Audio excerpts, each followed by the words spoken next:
New details as we see the dash cam video for the first time after a high-speed police chase. It ends in a deadly crash. It's video you'll see only on 4029. And we are looking for rain chances going into tomorrow and then chances for potentially strong storms by Christmas Day. We'll tell you about it coming up. And if you're not planning to cook on Christmas, you won't go hungry. Tonight we'll tell you what's open and where on Christmas Day. Covering the River Valley and Northwest Arkansas, you're watching 4029. Live, local, late breaking. This is 4029 News at 6. We're watching the weather for the holiday to prepare for a possible stormy Christmas Day. Good evening, I'm Craig Cannon. And I'm Paige Porcy. We want to get right to Chief Meteorologist Darby Bybee for the very latest on this. Darby? Yeah, and let's start off by taking a look briefly at tomorrow. Again, if you have travel plans on Friday, tomorrow, you're going to run into a few spotty showers, chilly temperatures in the 40s for us most of the day. So just kind of be prepared for that. You'll see a few showers, especially tomorrow afternoon, tomorrow evening. Now, as we go into Christmas Eve, temperatures start warming up. In fact, most of Christmas Eve, the weather looks pretty good. Saturday night and a Sunday morning, might see a shower, even right up through Sunday at noon. But the bulk of the activity that we're most concerned with is this line of storms developing by Christmas Day afternoon, and that line of storms expected to push in our direction, arriving sometime between 4 p.m. and 8 p.m. on our Sunday evening. And yes, some of these storms could be strong to severe. We'll have more on this setup and what to expect the next 7 days coming up. Well, there are new developments tonight in an early morning police chase that ended in a deadly crash. Tonight we have the police dash cam video that shows what happens minutes before that crash that claimed the life of a woman from our area. It's video you'll only see right here on 4029. We want to go to 4029's Brett Rains, who spoke to police about what happened. You can see the damage caused when a car ran into this retaining wall here on Rogers Avenue in Fort Smith. But everything ended here. It began as a police chase in Oklahoma. Just after midnight, a Roland police officer clocked a driver going 77 miles an hour in a 45-mile-an-hour zone. When the officer catches up to the car, he tells dispatch they're going 90 miles an hour, and then the car speeds up. But when they cross into downtown Fort Smith on Garrison Avenue, the officer stops the pursuit, but the other driver keeps going, speeding through red lights. Then, moments later, police find that car. You can see what's left of the Ford Focus. It appears the vehicle went airborne and struck a retaining wall and spun in the circle, striking the retaining wall again, and actually rolled over. It was a significant impact. Firefighters had to cut the driver out of the car. Despite airbags and a seatbelt, police say 27-year-old Jessica Schwartz from Muldrow died on the scene. Parents told us she had left the home. Nothing seemed out of the ordinary. And the next thing they know, they're getting the notifications of the accident. Now, police are waiting for toxicology reports to try and find out what happened. Didn't note any odor of alcohol. And at this time, there's just nothing to explain the erratic driving. I think it's possible that there may have been some type of foreign substance. And police tell me because the crime lab gives top priority to homicide cases, police say it could be 3 to 6 months before they have the toxicology results. In Fort Smith, Brett Rains, 4029 News. All right, we know that Rogers Avenue was shut down for several hours because of the wreck, and police say the driver was the only person inside that car. Well, the Newton County, Missouri sheriff says there are no plans to charge the owner of an animal transport company in the deaths of 53 puppies. The owner of the Neosho-based company says an employee was trying to keep the puppies warm with extra heaters during that single-digit temperatures we had, but many of them overheated and died in the truck. Some puppies did survive what investigators call an accident. Arkansas will have as many as 5 facilities across the state to cultivate medical marijuana. That's the vote this week from the Arkansas Medical Marijuana Commission. Fayetteville attorney Travis Story is one of the 5 commissioners. Story says that he was concerned the licensed facilities would face too much initial competition if there were more than 4. The commission isn't required to begin accepting applications for cultivators and dispensaries until June of 2017. The U.S. Department of Justice says a local school district violated the Americans with Disabilities Act by excluding students until they were tested for HIV. The federal investigation dates back to a 2013 incident. The Justice Department points to 3 students who were removed from school after learning that one of their family members had HIV. This involves the Pea Ridge School District. And we also know that the Arkansas Democrat-Gazette reports those 3 students actually returned to class before the test results came back. Another earthquake today shook parts of Oklahoma. The U.S. Geological Survey says the 3.2 magnitude earthquake happened this morning at 8:21. The epicenter was 4 miles east-northeast of Edmond, Oklahoma. No damage or injuries were immediately reported. Happening now, holiday fun at a local park, all for a good cause. You see, it's a good turnout there. This is a live look at Creekmore Park in Fort Smith. Tonight, Creekmore is hosting a benefit for the Sebastian County Humane Society. Just bring your donations like animal toys, cat and dog food, kitty litter. If you can drop off an item, you'll be treated to hot chocolate, hot cider, and cookies. Pretty cool deal. Officers with the Springdale Police Department got a few donations today. Donations they'll be passing out to you. It's all thanks to a man named Albert Newton. He is from the Springdale area. Newton just gave the department a few gift certificates for harps. Police say they're excited to be able to help surprise people in our area in the spirit of giving. The big issues that police deal with is the majority of the time that people have interactions with law enforcement, something bad has occurred. So what Mr. Newton and the Harps family has done is given us an opportunity to kind of flip that script a little bit and interact with people on a positive note and maybe try to help their Christmas holidays be a little brighter. How about that? The donations include a certificate for a hen at Harps as well as a box of chocolates. And police say you could get their surprise pullover before Christmas. Christmas, can you believe it, just 3 days away, so we hope you're ready, but don't panic if you forgot something or if maybe you burned the ham, God forbid. We found a few spots, though, that are still open on Christmas Day. Most businesses and stores will be closed on Christmas, but not all of them. In Northwest Arkansas, we know that Denny's is always open 24 hours. And there's a location in Bentonville off of Walton, one in Fayetteville off of 6th Street, and one in Springdale off of Sunset Avenue. IHOP and Waffle House also open 24 hours with locations in Fayetteville and in Bentonville. Some fast food restaurants will also be open on Christmas Day, and they include McDonald's and some Starbucks locations as well. Several casinos in the area will also have doors open, including Cherokee Casino and Hotel and Choctaw Casino. CVS is open in case you need anything from there. They have a store off of College Avenue in Fayetteville, as well as one off of Thompson in Springdale. In the River Valley, those CVS stores are also opened, and so is the Denny's restaurant, as well as IHOP. Lucy's Diner, another spot you can check out with locations in both the River Valley and Northwest Arkansas. Well, there are also a few other spots that we didn't mention open on Christmas, and you can see those on our website. That's 4029tv.com, as well as a list of hours. Don't forget about our holiday giveaway. This is the next to last day to enter to win from 4029 and Pettit Jean Meats. Today's prize, a Lazy Boy recliner from Mathis Brothers Lazy Boy Furniture Galleries. To enter, go to our website, 4029tv.com, and click on the holiday giveaway box. Nice prize.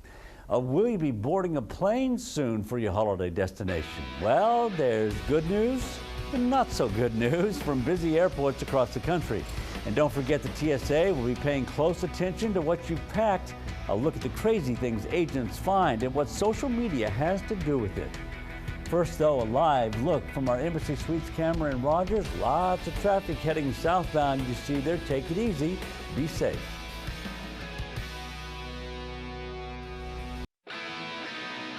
Live, local, late breaking.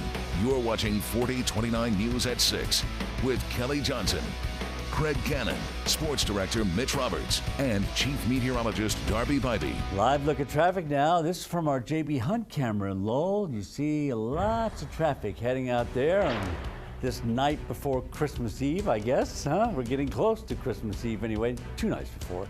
A look at our Get Ready traffic map shows you north side of Fayetteville on I-49. Big slowdown in the southbound lane, so take it easy out there as you come into the Fayetteville area. It's also pretty busy in the skies. One of the busiest travel days, in fact. But the good news is flights at XNA have been right on time.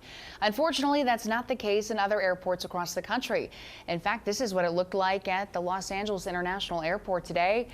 LAX officials say that nearly 230 flights were either canceled or delayed. No word on what happened, but authorities say it was not weather related. And if you're headed to the airport, the TSA reminds you to follow their guidelines. Officials say that we give up about 200 pounds of items that we're not supposed to have every month. Agents say that you won't believe some of the strange stuff they find in our carry-on bags. Let's go to Todd Dykes from our sister station in Cincinnati with the story. Someone had a loaded spear gun in their carry-on bag.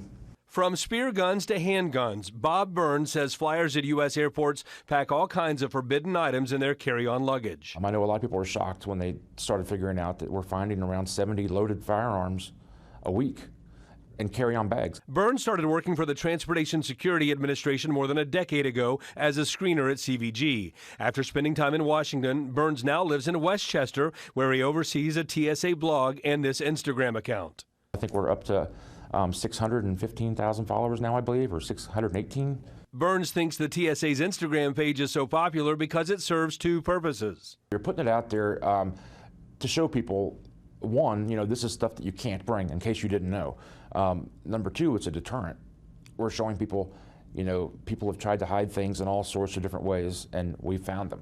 One example, this mock-up created by the TSA showing an explosive device in the sole of a sneaker. Just kind of explaining to passengers that's why we take a closer look at your shoes. Then there are items like this one, which Burns has a hard time describing. A bladed dragon claw, I don't know, but it's not a letter opener. Then there's the man who tried to carry on keepsakes belonging to his dad who had passed away. Just happened to be detonation cord and black powder that his father used to blow up tree stumps. In that case, Burns says the man was an infrequent flyer and unfamiliar with the latest TSA rules. But still, you think they would know about explosives and guns. Interesting. Well, if security agents decide they made an honest mistake, the TSA will help the traveler check the item or figure out how to get it home.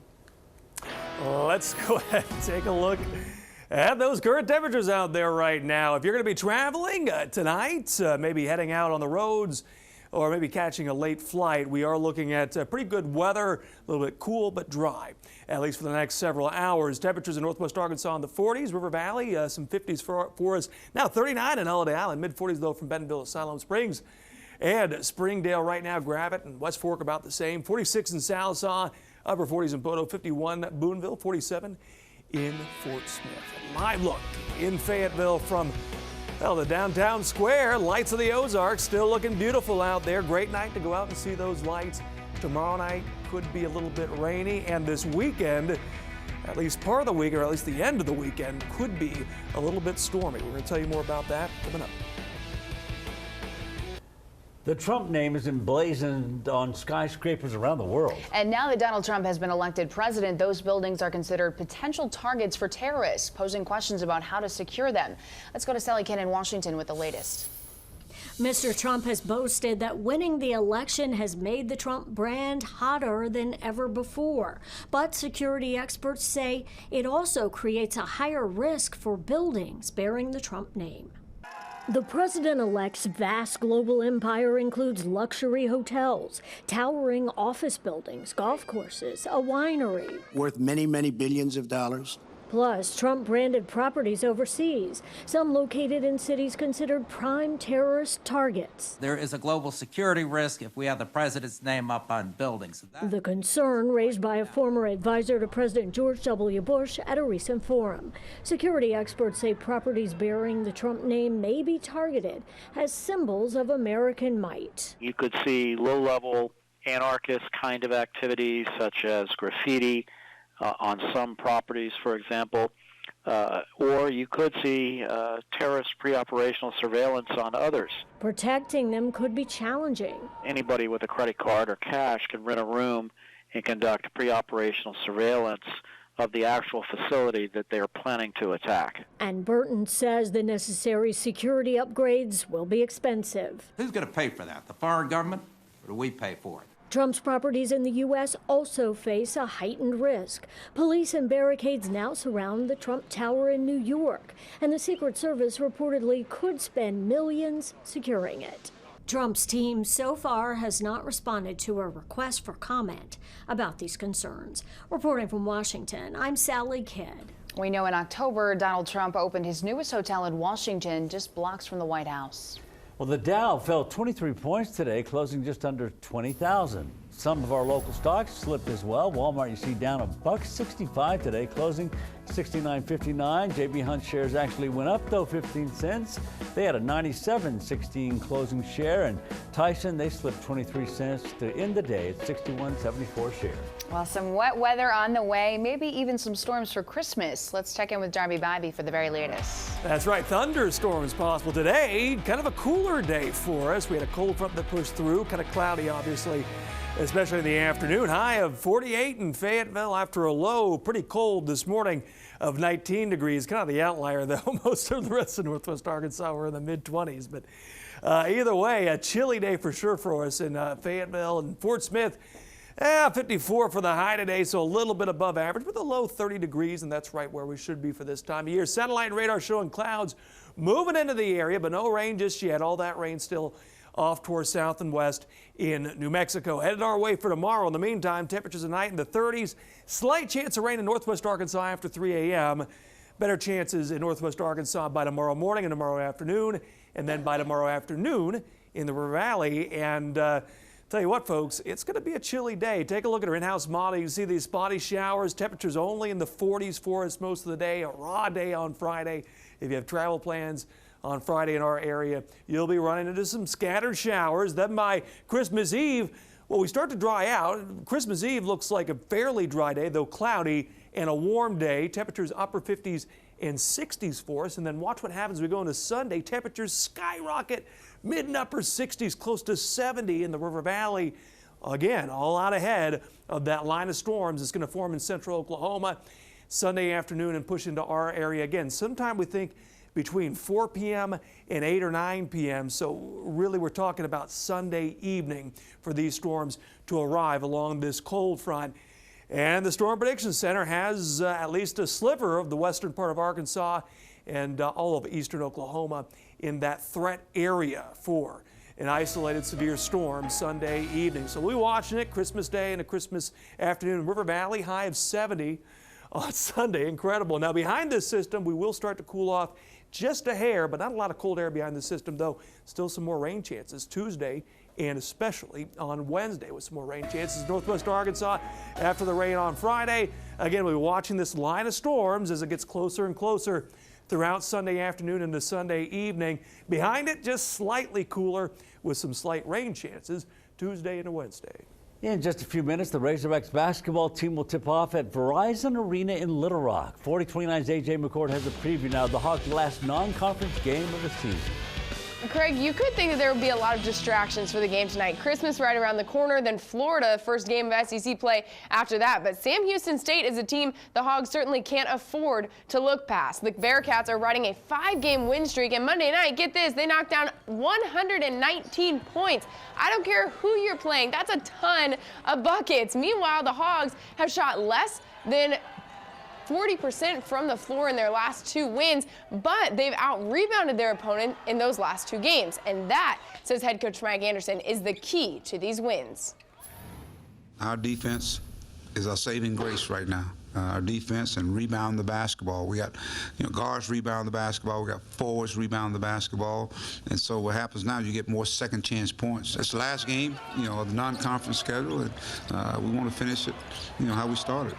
So that game tips off in just about 30 minutes. And of course, we'll have highlights right back here tonight on 4029 News at 9 and 10. Elsewhere in college basketball, Duke star Grayson Allen has been suspended indefinitely. Check out why. The Blue Devils taking on Elon last night. In the first half, Allen is teed up for tripping Elon guard Steven Santa Ana. Now, you may be thinking, okay, what's the big deal? He gets emotional, makes a bad decision in the heat of the moment. Well, here's the big deal. This is the 3rd time this calendar year the junior has tripped another player on the court. And then this, his reaction after the game, throwing a bit of a temper tantrum, for lack of a better word, on the bench. Coach K saying after the game the incident was unacceptable, inexcusable, and later deciding to suspend him indefinitely. Switching to college football, 1 week from today, the Hogs wrap up their season in the Belk Bowl. Shortly after the bowl game was announced, head coach Brett Bielema announced that they're going to start toying with some 3-4 looks on defense. And when asked if we could see any of those against the Hokies,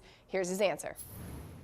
You're always looking for new looks, and I think anything that we can do where we can bring some pressures from both edges, boundary and field, This quarterback obviously is a very athletic quarterback, so you got to keep that in mind, or anything that involves different looks that they haven't seen are going to be beneficial.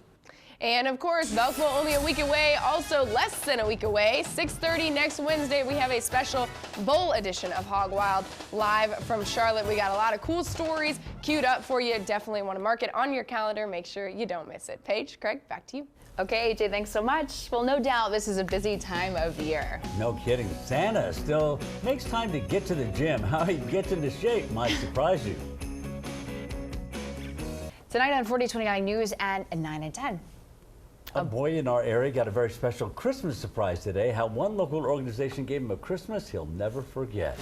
Well, it's almost time for Santa's visit to children around the world, and he's been working hard getting in shape for the trip. Yeah, check this out. Mrs. Claus has been helping him out. They're working out at the gym and hitting the treadmill before the big day. Santa will be filling his belly, of course, with some milk and cookies, so he's got to get in shape now. Good for him. Smart Santa. Thanks for joining us for news, weather, sports anytime. All you have to do is click on 4029tv.com. And don't forget to join us an hour earlier on the Arkansas CW at 9 on the CW, or meet us right back here at 10. Go Santa.